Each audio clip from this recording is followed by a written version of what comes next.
day 6 of my short fiction writing challenge, and today is Saturday. That means it's time for a longer sprint of 60 minutes. I thought I had deleted this footage accidentally and that this challenge would remain unfinished, but footage found. I had already written down notes for what I did during the sprint, so let's get to it.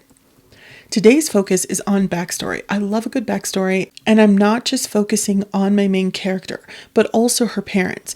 In my last video, I mentioned wanting to know more about them so I could better place them throughout the story.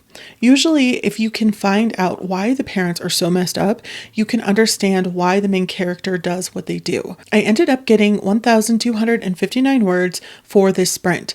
That's a good average time for me in about an hour. After I was done with the challenge, I had to sit down and figure out what I was writing.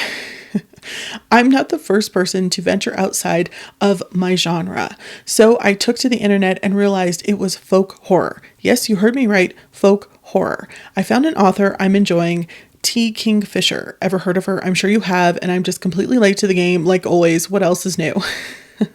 At this point, I think I've read upwards to 6 or 7 of her books. A couple of them are novellas, and not all of them are considered folk horror. But it's been a fun ride, and I highly, highly recommend. Now, there's one more video left in this series, but I think I'm going to make a longer one for like the main channel that's not a short, just so I can dive into what it was like to have AI write a short fiction routine for me and how well it worked for me, and kind of break it down not only as a writer, but also a planner.